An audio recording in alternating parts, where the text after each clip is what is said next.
I don't know. After hearing him calm and talking about the tether story, it's probable. Go down to the county attorney's office. I think you'll find a lot of humans down there. All right. No disrespect. Stop driving. I'm flirting with the judge in front of my dad.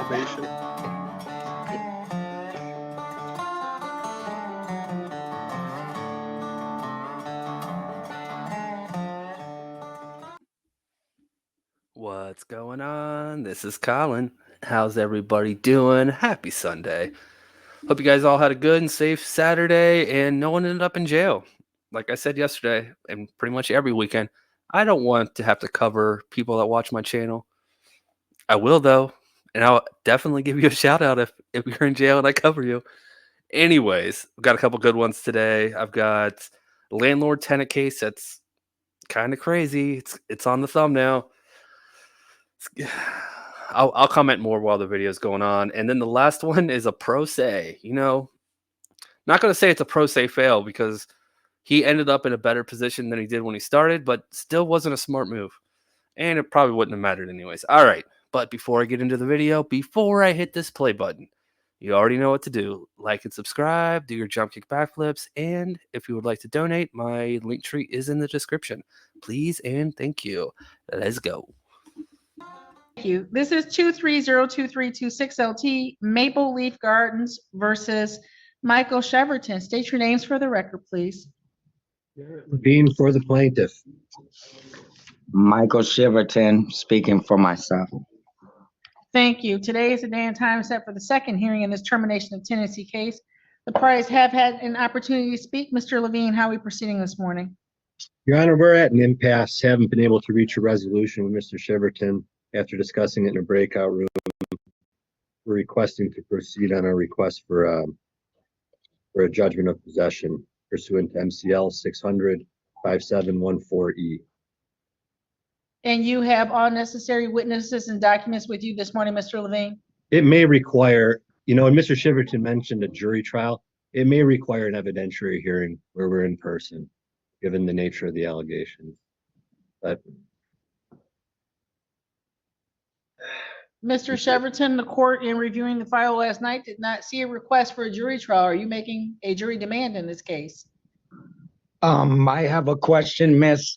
Before I answer that question, may I ask a question to the court? You're welcome to ask it, sir. I'll answer it if I am able. Thank you. I never received any paperwork about a court date on the 1st. So this is my first court date that I've known about on this. My address is the same address and it's in Maple Leaf. I have all documents that came to my address and I have the envelopes on the dates that they came. It says December 5th here. I also have paperwork that I have a court date on December 20th. And when I received this date, it was like the 11th. When it came in the mail that I had a court date for 4 days later. So I'm just glad that I'm here right now and not missing another court date that the paperwork has not come to me in ample time. So right now, I don't know the answer to the question. I want a jury trial, but I was hoping we could come to an agreement because I want to move anyway. And I was just hoping for a respectable time. I thought I had to have 30 days before anyone who's lived somewhere, I thought you had to have 30 days to move out from what I knew from the time that you're being told you're evicted. I thought that was a law. All right. Did anyone hear a question in there? I didn't. I'm guessing the question was how he phrased it as a statement at the end, where isn't it true that I need 30 days?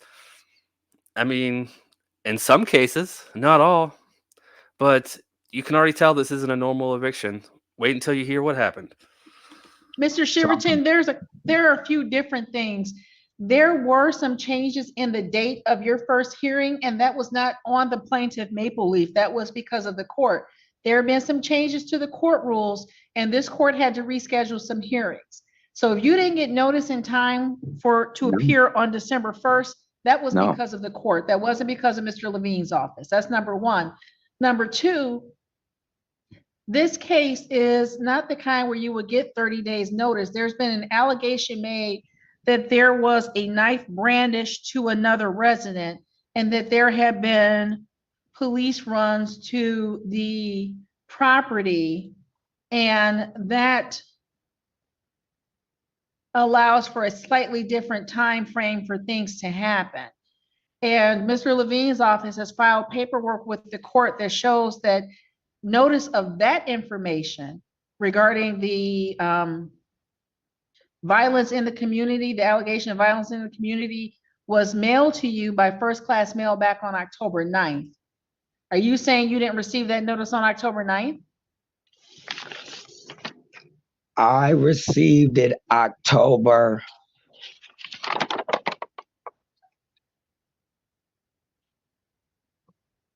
I think about October 15th, ma'am. In all honesty, I got it about. It was first-class mail, so they did what they were supposed to do, and it is a short Okay. period because of that very specific allegation of the knife brandishing, police involvement, and police reports.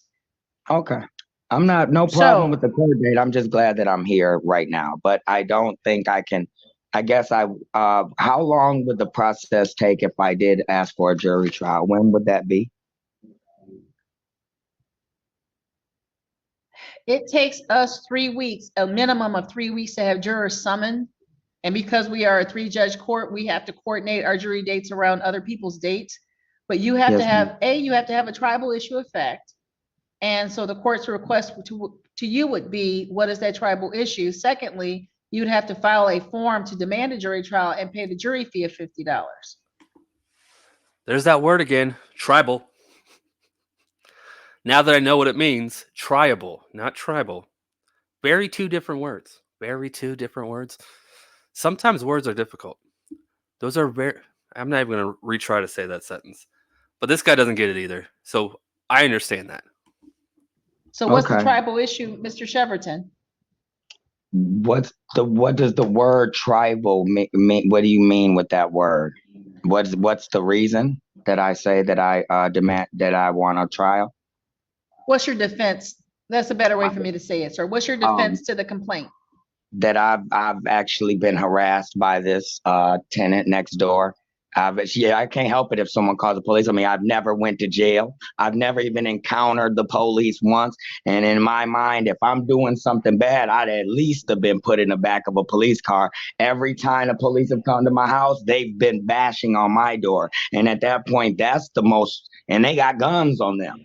And so I'm wrongly accused, and I've actually been called racial slurs and had people try to set me up to go to jail. The real attempt was to hope that I would go to jail, and then it's allegations. It's not real. If I was brandishing a knife, I would have been brandishing a knife when the police pulled up. And because I don't know if someone's calling the police on me. So how every time am I just magically in the house minding my business? It's nonsense, and it's she's racist against me. And that's why the police pull up to my house, not because I'm doing something, because I'm black. Or I would have went to jail at least one time, at least once. Or I'd have at least been in handcuffs, or I'd have at least had a conversation with an officer. I've never even had my name ran. So that's Mr. my Cheverton, issue. we're not quite there yet. Mr. Levine indicated that an evidentiary hearing might be necessary in person. Is that what your position was, Mr.? Yeah, there's multiple police calls on this. And we have photographic evidence of the defendant brandishing a knife and on the property. And do we have the neighbor and the police here? No. So that to get all this properly done, maybe we need to have an evidentiary hearing based on what Mr. Shiverton's saying. But this isn't like one or two police calls. There's several. There's going back to April. There's multiple police calls, and we have a photo of Mr. Shiverton brandishing his knife on the property. So as far as I'd ask for the next available date, Your Honor. Hold on, Mr. Cheverton.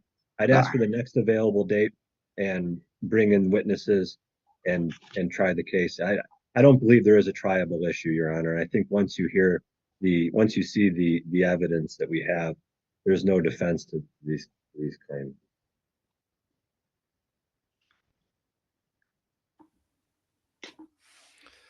He already contradicted himself by saying that he's never had police contact.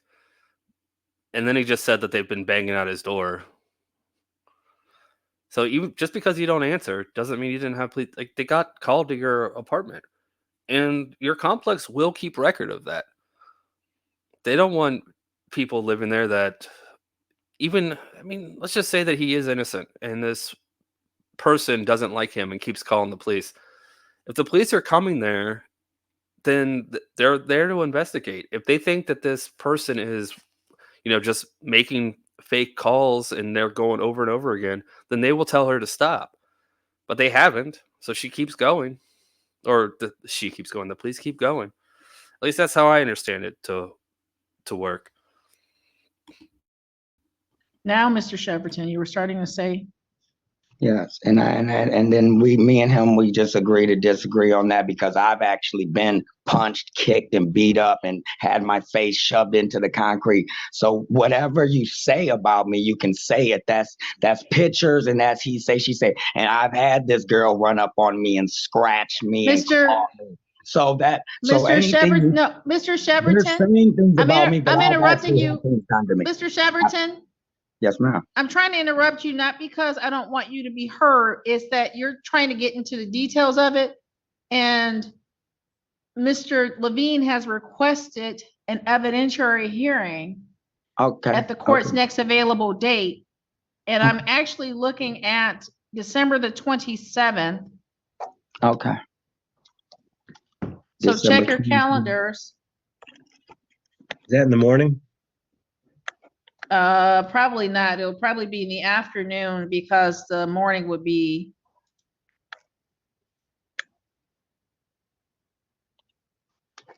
true second hearings. So It would I'm probably asking. be like 1:00, 1:30 on the 27th. Are you available, Brandy? Sorry, yes, I'll be available that day. Thank you. Can we be in person, Your Honor? Absolutely, Mr. Levine. I'm just trying to check to make sure. Mr. Shepperton, are you available in the afternoon on the 27th? It's 2 Wednesdays from now. No, I'm not that date, not on the 27th. Is the 28th available? But I got a Right. question. Why would it be in person? Why can't it be Zoom? I'm asking for a Zoom. I can't be out there in person. I'm not driving. I'll answer it in two parts, but my question is, are you not available at all on the 27th, Mr. Shepperton? No, ma'am. Okay. Let me ask him, I mean, Your Honor, I've always wondered this. The judge, they accommodate the attorney's schedule. And I know attorneys are busy and they could be in multiple different courthouses, and that's fair. But they don't usually ask the defendants if they're available. They don't usually give them that. So just the fact that she asked them, all right. But did you see Levine's face when he said he's not available? Just pick a different date.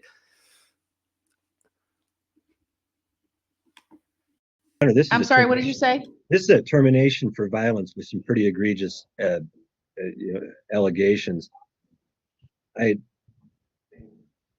just like to know why he's. Is there another time he's available on the 27th in the afternoon? I'd like this to. He said he's not available on the 27th at all. I'm just having a hard time with that, Your Honor. I appreciate that, sir, but if someone says they're not available, if you said you weren't available, I made accommodations for you as well. And because we're getting into the holiday, Good job, it's Judge. becoming difficult to schedule anything sooner. I'm now looking at January 2nd.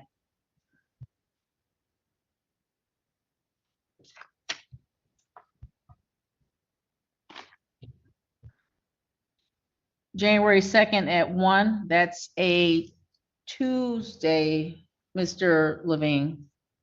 Is there anything next week? Oh, it can't be that. Then that's crazy. I got a schedule, sir. January 2nd. Mr. Shepperton, when are you next available? Let's try it a different way. January 2nd is fine. I don't understand No. why. No? Oh. No. Mr. Shepperton, when are you next available? January 2nd. No, sir. Let's try it a different way. How soon will you be available for a hearing? What, December 28th? I thought I said it was fine with me. You said that, but I'm not available, sir. So, okay. That's why I So, was trying for the 27th. And so now we're looking at next week. okay. So, What is your availability next week? what's wrong with December? Okay, then I'll make myself available December 27th. My question is, is this for a jury trial or what is this court date that we're having? I didn't know. Mr. Levine has requested an evidentiary hearing. What does that mean? You know And what that means, I don't. Mr. Shepperton, unfortunately, the court cannot represent you. The court can only help guide these proceedings. Mr. Levine, from what he's placed on the record previously, will be presenting evidence, specifically, sounds like evidence of the police runs, photographs of you brandishing a weapon.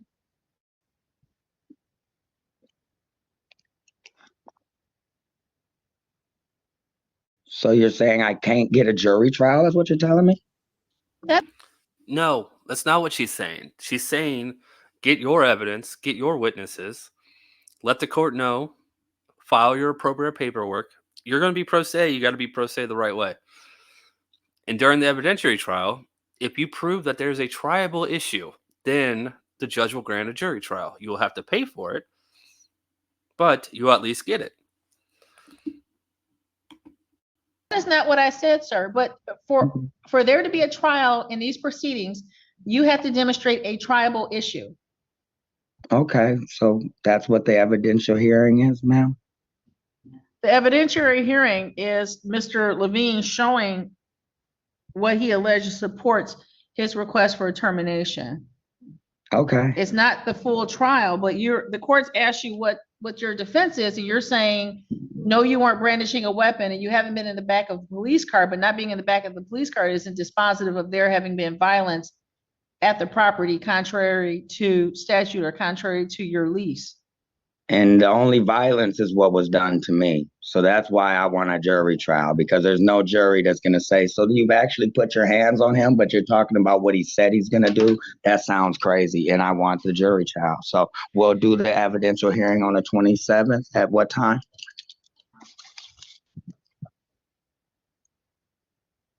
Ma'am? Yeah. Mr. Shepperton, I'm looking back at the calendar. I thought I said 1 o'clock. And you said that didn't work for you. I'll make myself available, ma'am. 1 p.m. in person on the 27th. Mr. Levine requested an in-person hearing. Mr. Shepperton, is it your position that you are not available in person? I can't promise that I'll be there in person, so I would request that it's on Zoom, and I can make sure that I'm there. But I'm not driving, so how would I get way out there? That's impossible. Given the nature of the allegations, and I'd request that all parties are in person on this case, Your Honor, and be subject to cross-examination in the courthouse. No. Mr. Shepperton, it's not a criminal charge against me, so I shouldn't have to show up in person, ma'am. It's not like I've committed a crime. So no, I'm not going to be there. I understand that, Mr. Shepperton, but here's my concern, that Mr. Levine have documents, photographs that need to be presented and need to be addressed and possibly admitted into the record. And you being on Zoom makes it difficult to facilitate that. The court will not and cannot make you come in person. The court would suggest it would be the best way for the parties to pass documents back and forth. If there are things that you want Mr. Levine to see or this court to consider, we have to consider that flow of documents. If it's your position that you are not going to come in person, we will make it work some kind of way. Thank you. It just makes the proceedings take longer and it makes it more difficult to share documents, but I don't want it to take longer. I don't want it to be complicated, but I can't say that I can't fly there. So the only way I could promise you I'm at that court date is through Zoom, and I'll be there on Zoom, but I need the ID number to be there. It's On the Zoom. same Zoom ID that you logged onto today, sir. Thank you. And the court would ask if there are documents that you want the court to consider, you need to file them with the court, which you can do electronically, and supply them to Mr. Levine's office as well. Thank you very much. Anything else, Mr. Levine?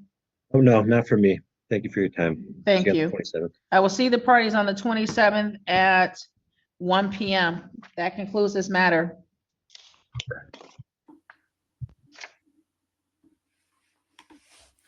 All right, December 27th. That should be interesting. 10 days from today. I'll be there. And then I'll do a follow-up. All right, next one. We're going to Judge McConaughey, where we have yet another pro se. Let's go. Case 230-602-1101. People of the state of Michigan versus Michael DeJohn McIntosh. Defendant charged with count 1, unlawful imprisonment. Count 2, assault with intent to do great bodily harm, less than murder or by strangulation. Defendant is labeled as a habitual offender for offense notice, mandatory 25-year sentence. Today is the day and time for the bond redetermination hearing. Judge, always a privilege, and good morning. Steve Vincent for the people, P71917. Judge, and good morning. May it please this honorable court. Philip Reagan, P57156 on behalf of Mr. McIntosh. Mr. McIntosh, state your name for the record.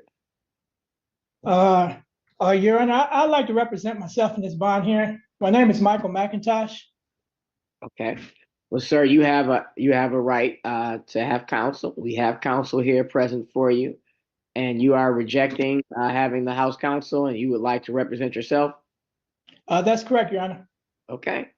All right. We will have Mr. Reagan here just in case you change your mind. But your bond is currently $50,000. You may begin your defense. All right, how do we think this is going to go? Reagan is sitting there. He's already done all of his work on this case. This guy is facing a mandatory 25-year sentence. Would you want to represent yourself? This is just a bond redetermination hearing. So worst case scenario is they don't reduce bond. They're not going over evidence of the case. But Reagan does this every day, even on weekends. I would not want to represent myself. Okay, Ever, Your Honor. actually. Thank you for this opportunity. Sir, just to make sure we're clear, we're not arguing facts today. We're just arguing bond. So continue. Bond, yes, sir, Your Honor. Okay. Okay, as far as bond goes, Your Honor, I've been at the time of arrest, 10/26. I'm working full-time, 2 jobs, working approximately 60 hours per week. And I've been working, this alleged incident occurred on 8/20. Now, I was picked up, arrested on 10/26. So that was like more than 60 days later since this alleged occurred incidents happened. I was working 2 jobs, about 60 hours a week, 6 days per week. Successfully working Monday through Saturday for about a year. I was released from prison 10/18/22. I told the parole board I would have a job within 3 weeks. I've been working and I got a job within 3 days. And I've been working at that job, the same job from 3 days out of prison until the current time of arrest. And so I personally, I would request a personal bond, Your Honor.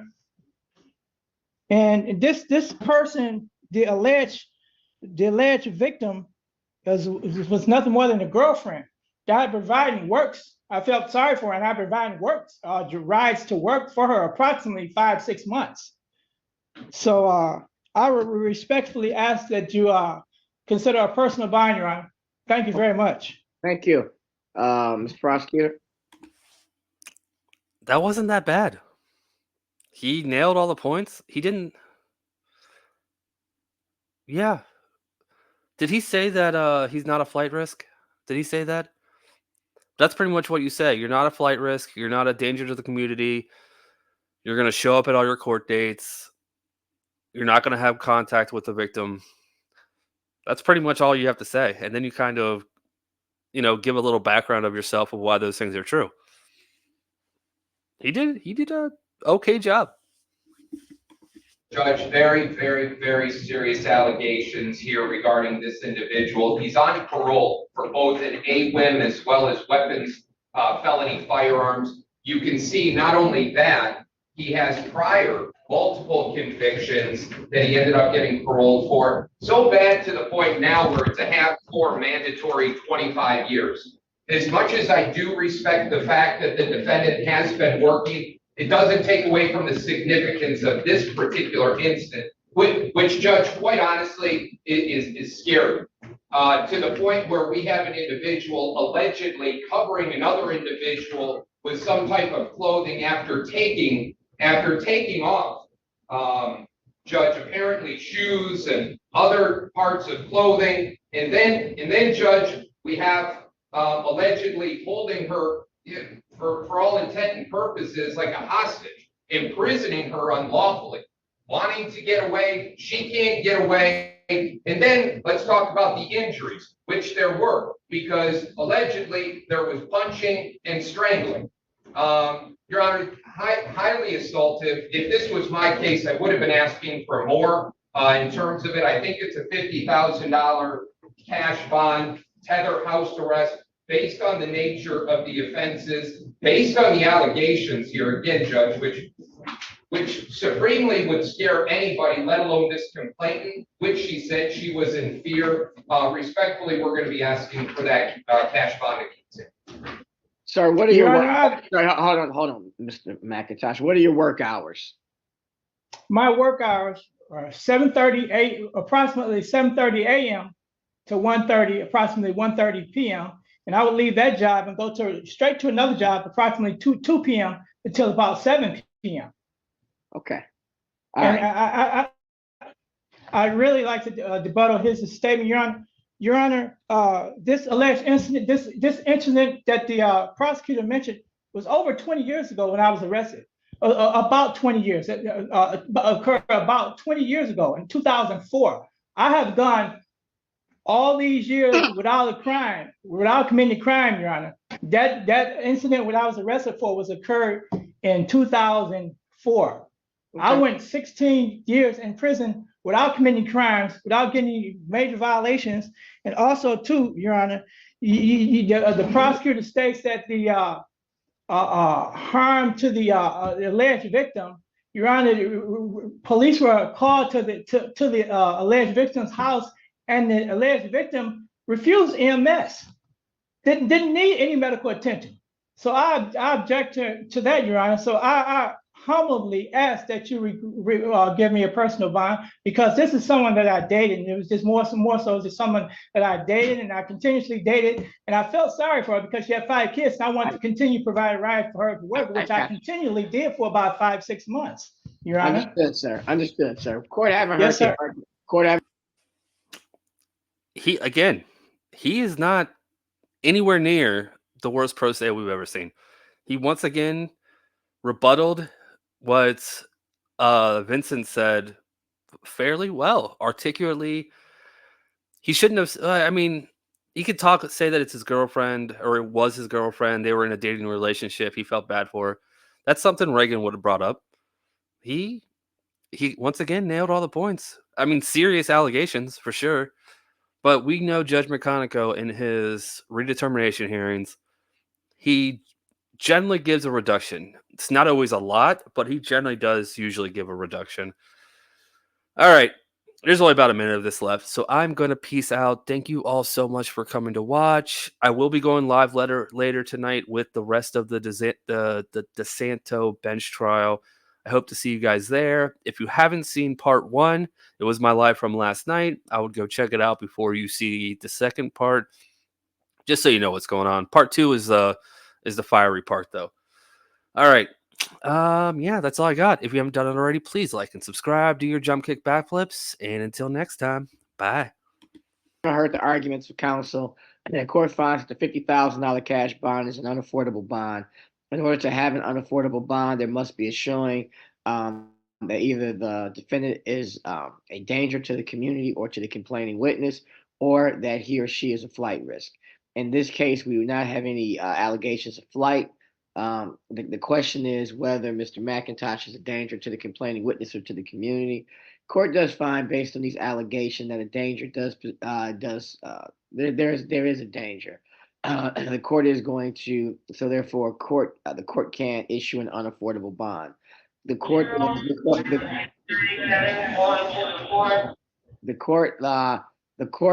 however, based on the court is going to reduce the bond from the 50,000 cash to 50,000, 10%, with a GPS tether, a curfew of 10 p.m. until 5 a.m. and a no contact with the complaining witness. Thank you. Thank you, Judge. Your Honor, you Alright. said that, did you say 5,000, 10%?